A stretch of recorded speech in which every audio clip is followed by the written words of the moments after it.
I already see some people starting to pop in here. Welcome everybody as you guys are joining. I'll give it about 30 seconds as everybody kind of pops in here. When you do arrive, let us know where you're from before we get started here. And feel free to use the chat in the webinar chat here to be able to ask any questions you guys have and provide any questions for Rachelle as we get going. But welcome everybody to episode 79 of Bosses in Action. Here's where we're going to bring the stories of real estate professionals who have turned challenges into stepping stones. And today we're thrilled to welcome Rachelle Willhite of Best Choice Realty in Seattle. Today she's in Spokane, but this is where she's based out of. She started in 2002 as a solo agent, and then she went on to start a solo brokerage in 2012, where she scaled her business to now an astonishing 500 plus brokers and 10 offices. And this all has to do with a lot of her strategic use of Real Geeks. And so as you guys are joining us today, if you're contemplating growing your real estate business, or if you're curious about what it takes to scale successfully, this episode is a must watch. We're going to dive into Rachelle's journey, her strategies, and the lessons she's learned along the way. So welcome everybody, and welcome Rachelle. Thank you, Trenton. It's good to be with you. I appreciate it. It looks like we have a few different people across the United States here. We got from Texas to California to Virginia Beach, Knoxville, Brockton, Massachusetts. Oh, we got even a Seattle there with Susan as well. Wonderful. So that's exciting. So as we get kind of started here, let's go back to the roots where it all began as a solo agent. So if we take us back to 2002, what were your initial challenges that you kind of faced that helped you lead into today's business? Well, I started with a company.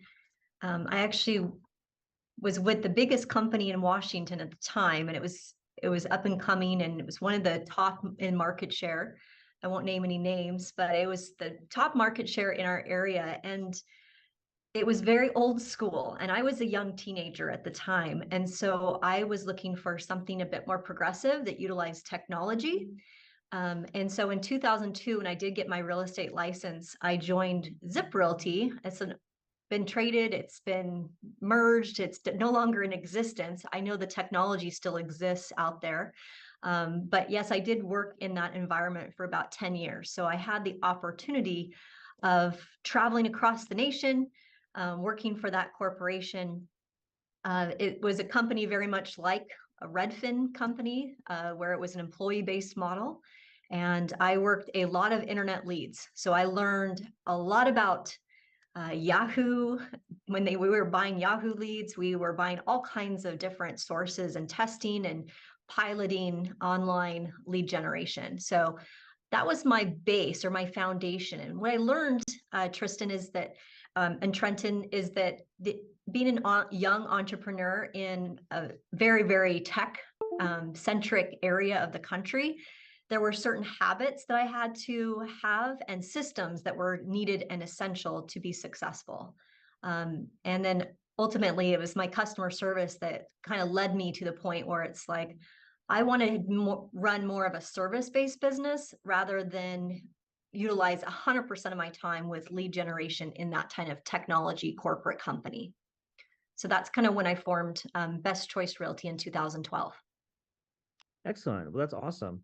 So as you started your own brokerage there, what kind of, made you want to start that as you kind of were going through that journey? Yes. So there was a lot of real estate companies out there in the area of Seattle. There's many independents, franchises, corporations, very diverse backgrounds too. And that's what made it really fun to open up and kind of think about what I wanted to build. And I love the quote by Napoleon Hill. It's whatever the mind can conceive and believe it can achieve. That was kind of my mantra when I was looking at building my company.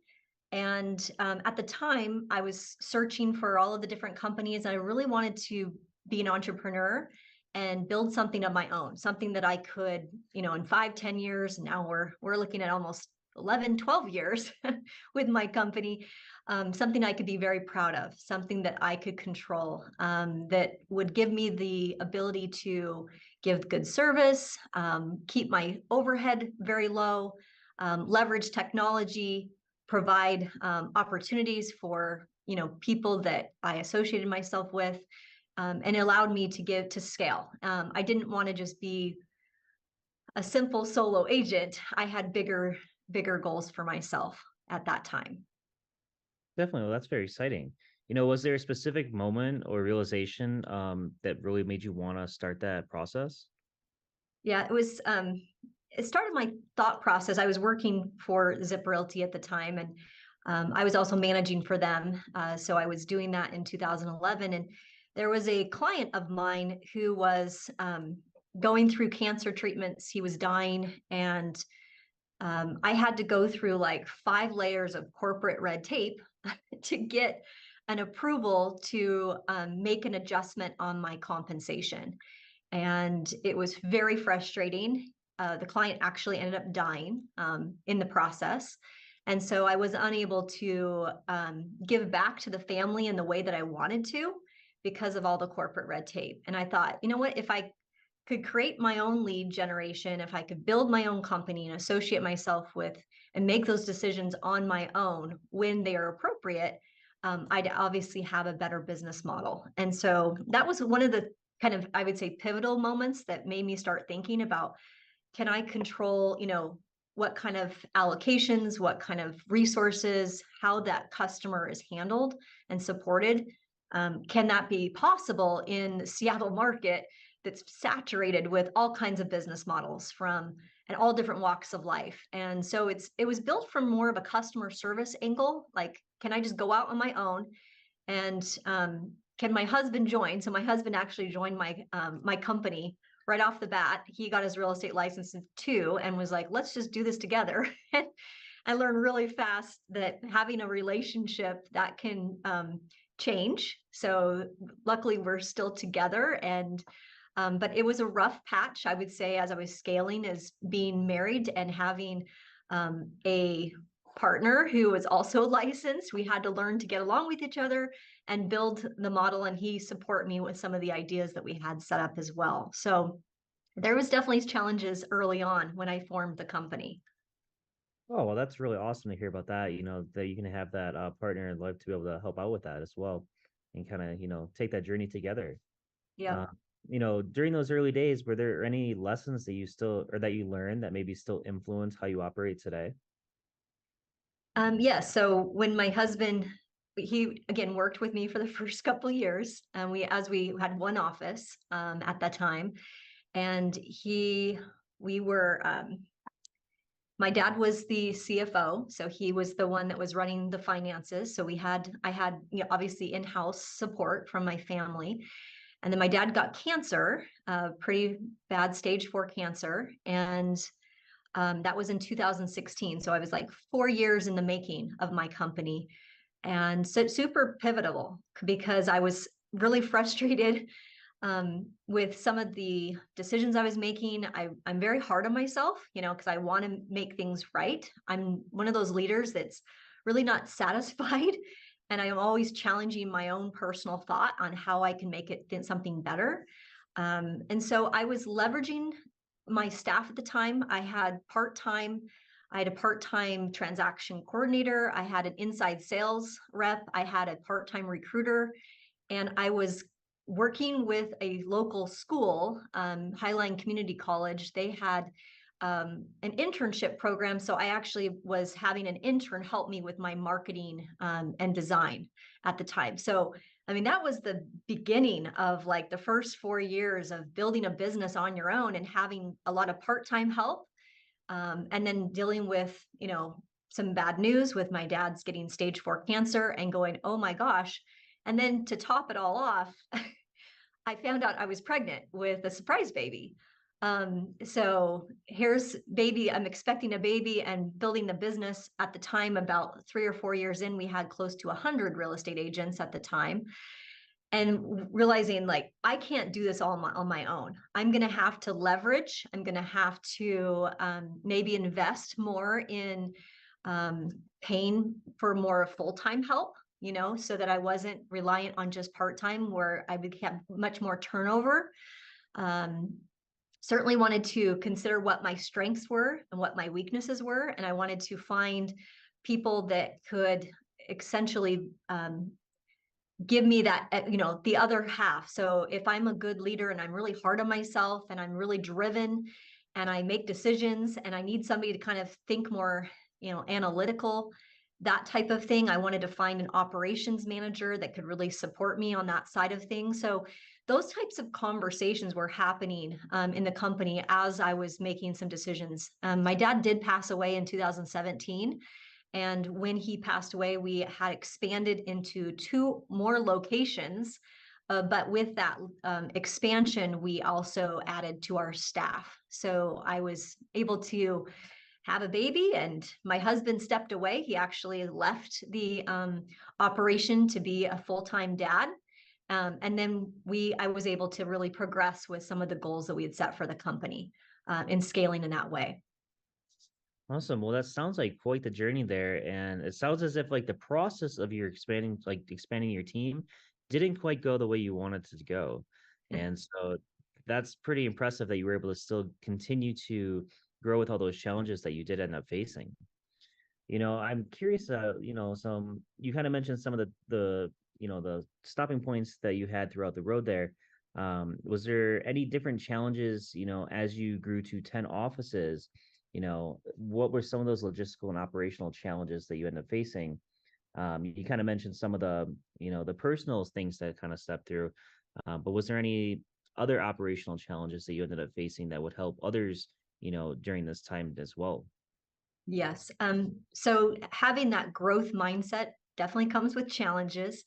But if you focus on the people of the business, the people are really important. And I think that's one of my strengths, is that I'm able to work with close staff and help them with not only their real estate goals, their relationships. It's all important in building character or building culture within a team or within a brokerage, and really putting the people first. I think that was one of the things I learned early on, was, having part-time and people coming and going as they please. It becomes very challenging to manage that type of workflow.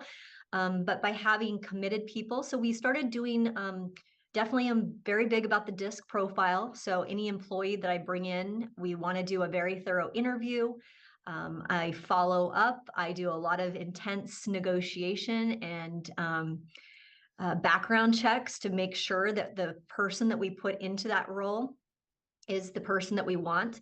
And then also when I'm recruiting real estate agents to my team or to our brokerage or to the office, we really want to focus on their strengths. And we want to kind of go back to some of the early things I learned about managing, which is, understanding, helping a broker understand what they have to do, because a lot of them come in from all walks of life, various, family challenges, different backgrounds, religious backgrounds, different ways of handling their business. And so if I'm able to get kind of a baseline by doing a profile and then really spending time with them in the onboarding process and figuring out what their goals would be, I learned that early on as a leader, to really understand and then help somebody believe in what they're doing is going to have success.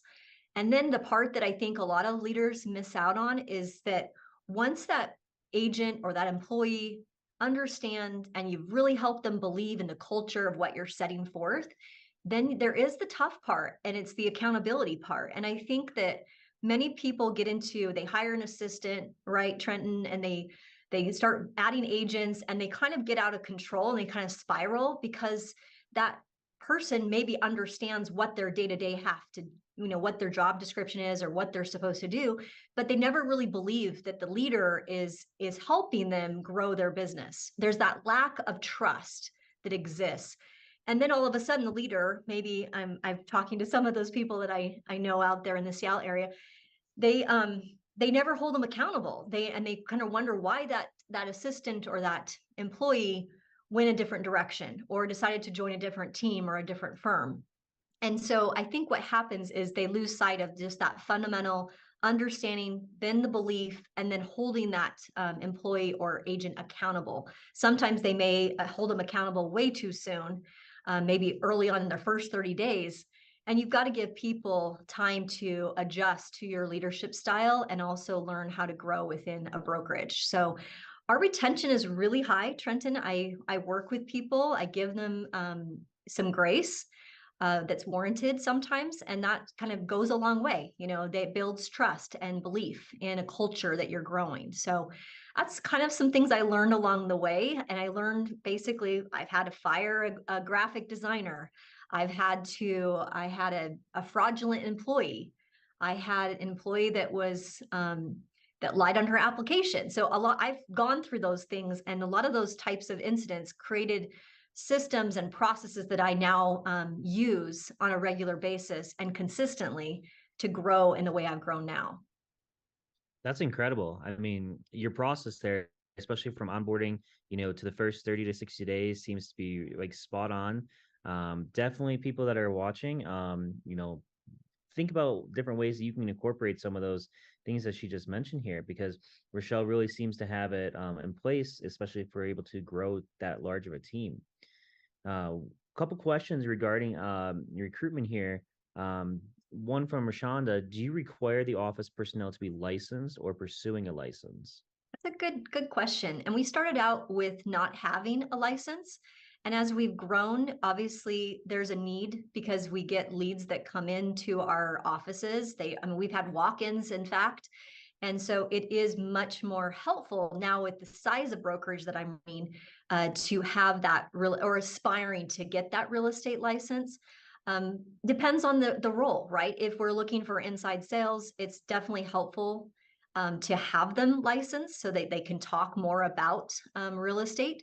But that's a double-edged sword because also that lifespan, if they're licensed and they're an inside sales agent, for example, that lifespan, they'll at some point want to, move on and do their own thing. They'll get to a rhythm where they want to kind of go out and do their own thing. So I would say that it depends on the position, but, it's certainly I'm bringing on, and in fact, I just signed another person to our accounting team, and she happens to be at Keller Williams right now, and she's licensed in Washington and Oregon. So I looked at all of the candidates I was bringing into my inside circle, and I'm like, she really stood out as far as having the license, but also having the experiences that I'm looking for that particular position in the company. So early on, I don't think it was as important as just finding a good cultural fit. But as I've grown, definitely you want to consider somebody that might aspire to get the real estate license if you are growing a real estate company. Oh, appreciate that. We have one other one here from Stephanie on Facebook. What is your model? Are you guys a split model or a transaction-based model? And if you want to Great talk. question. I worked in the corporation Zip Realty. It was an employee model that turned into an independent contractor model in around 2010, 11, after Zip Realty went public. So I learned a lot about different real estate models, employee model versus a contractor model. Full service Zip Realty. I used to recruit 100% of nothing is still nothing. And we provided all of the leads and resources that an agent would need to be very successful. We at one time paid for medical and dental and all of the things that a real estate agent needs. But we would take the bulk of the percentage. So the real estate agent would make very, very little. And when I opened my own company, I decided it was the brokerage model. I hate to say this, but the brokerage model of the traditional days when I joined real estate back in 2002 is really dead. We have all of these tools that are super, super accessible to everyone, such as lab coat agents, Real Geeks, tech tools, technology, webcam. I mean, back in the day when I was opening my own company, we were doing webinars that were not even webinars. They were more, on the phone, audio only. So as I've grown, it's been interesting to see that that's not necessary to have a split model, like where you're making 50-50. Now, certainly I think a mentorship warrants that, but my model is definitely a 100% company. where you pay the brokerage a flat fee for services. But difference is that I used to come from that background where there was a lot of support. So can you provide support, systems, technology, all of that for a flat rate of the brokerage? And I would say yes, because of the way we leverage technology. Awesome, thank you. So I want to take a couple steps back here. Um, as far as the recruitment process goes, how are you guys doing the recruitment? Are you guys doing some lead generation? Are people just coming to you guys? And then in what areas are you guys recruiting in consistently? Well, I don't want to grow too big too fast, right? That is one thing you want to think about as you're expanding or growing is sometimes you can, and I've seen other leaders make these mistakes as well. They grow they go too national or they go to too many market areas and then they don't have the support and then the agents start to lose sense of the culture within the company. I've seen that firsthand. So as I'm growing and recruiting, I am using tools like technology. You wouldn't believe it, but we do use Craigslist. We do use social media. We do place ads. We do have a website. We do leverage those types of sources. And then I do pay for a recruiter that recruits. I had a choice when I was trying to recruit and grow. I could either have my agents basically through a revenue share program, which many 100% companies use, right? They have some sort of, you get a percentage of, you refer Johnny to the brokerage, you get a piece of the pie or the piece of the action. And I didn't want to go that route. So I had to essentially scale and I hired an employee that works for Best Choice Realty as a recruiter. And he's the one that makes the appointments. He sets the appointments. He works with me closely to determine whether we want to bring in the brokers that we want to bring in. So it's a selection process. We don't bring in everybody. That's a little bit different than some of my competitors in this space is that they have to go very much, headcount driven versus having a selection process. But that's for our recruiting. That's what we do at Best Choice is we have a paid recruiter that does that type of work. Awesome. You mentioned Real Geeks a couple times. I'm curious, how did you come across them? And then, what made you decide that it was the right platform to scale your business? Well, coming from Zip Realty that had a very robust, for the time of the year and what they grew and what they built, I needed something that was as much all encompassing as possible, as far as like lead generation connected to the website, had the pictures that would show up in my client's inbox, of the potential properties that were coming on the market. At the time, it was like, other companies were owned by Zillow and there was a lot of movement, especially in the Seattle region. And so I was looking for something that was more of the outsider approach, that was consumer based and definitely agent driven. And Jeff Manson was running a good program out there in Hawaii. And I reached out to him and got set up initially with Real Geeks. And it actually doesn't look too much different than what it looks like now. In fact, they've cleaned up and made it even prettier than but the fundamentals are there. And what's important about technology is that there's fundamentals. Number one, it's got to be very simple to use. I don't want to train a program that you have to go through like a week-long training and you're watching like 25 videos. Real Geeks is intuitive enough so that you actually can learn it kind of by just importing your list and just, there's very, very easy buttons. It's not difficult. And that was one of the reasons I chose Real Geeks was because of the simplicity, but also because of how it connected with the front end website. So there was a back end that connected to a front end website. And then the consumers, it was much more what they call in our world tacky, where it's easy for them to enter the portal, put in their information, and then alternatively communicate with the agent behind the scenes so there was more of a relationship or connection with that client.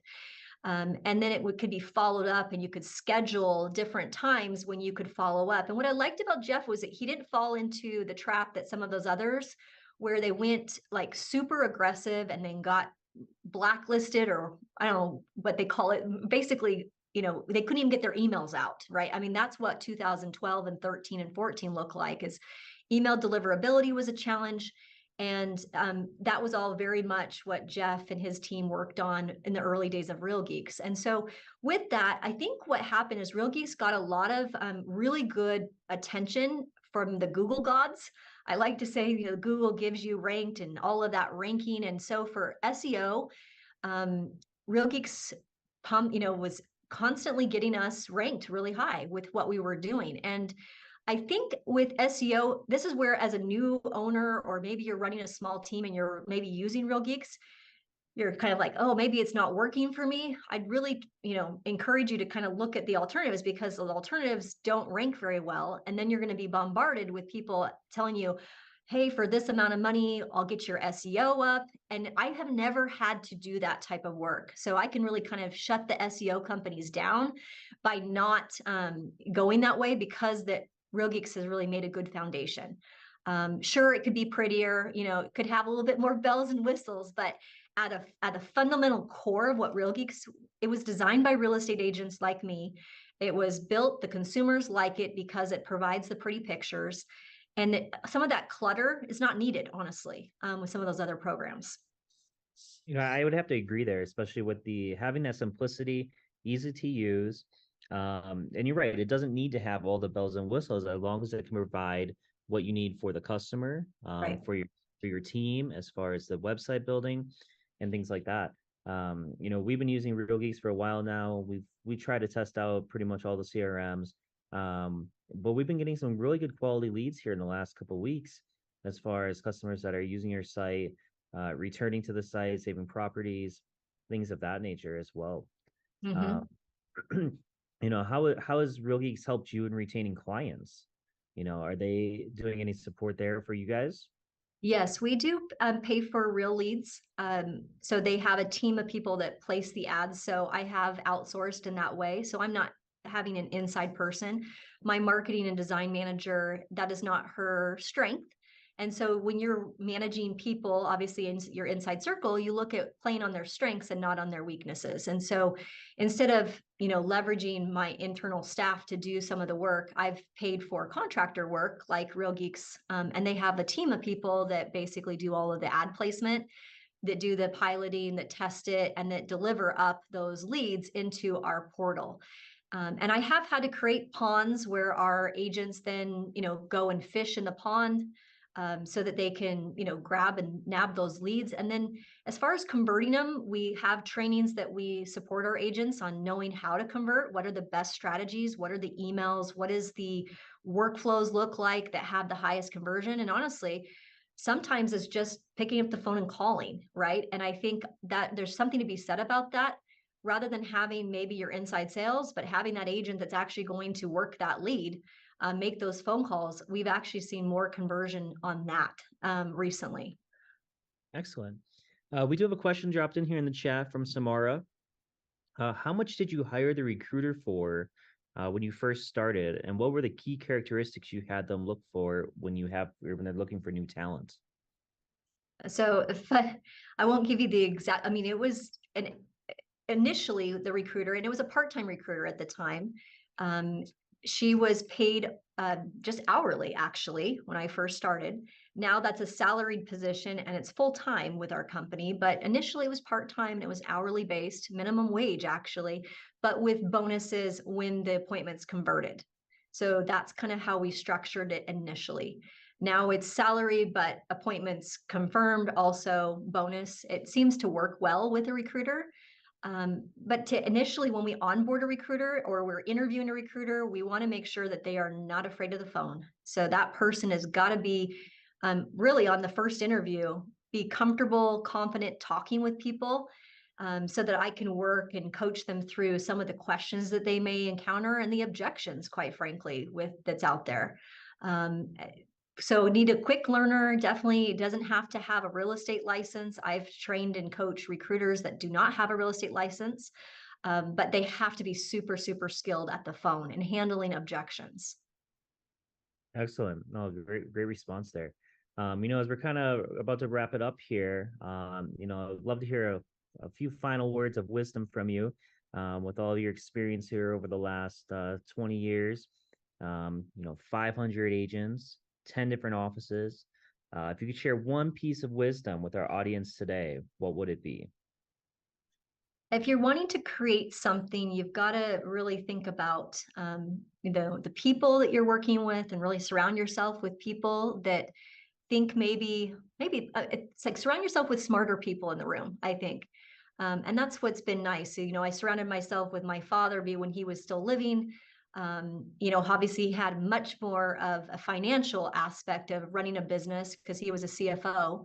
Um, so I surrounded myself with him. And then once he passed away, I had to find those other people that also could complement some of the things that I was lacking as a leader. And so surround yourself with the smartest person in the room, I would say. Definitely soak up all the knowledge that you possibly can. I've read books. One of my most favorite ones as I was growing, was Traction. I mean, that's an old one, but it's a really good one of growing, and scaling. So really absorb, knowledge. I think that's key. And then create an environment where people want to come in and work with you. I think too many people they let the environment around them determine their kind of how they're going to show up and their day. Check that out at the door and really come to work or come to your office, your situation, your team, your brokerage, whatever you're looking to grow, with a really positive mindset. And really kind of think outside the box and surround yourself with people that maybe are not like you, and learn how to work with those types of personality types. Excellent. Well, that was an awesome answer there. I want to thank you, Rachelle, for sharing your incredible journey and insights with us today. Keep in mind, everybody in the chat, Jake has provided a link to Real Geeks. They're offering a free demo plus $1 sign up fee exclusively for lab coat agents here today. For anybody looking to, dive deeper into scaling a real estate business, make sure to rewatch this episode.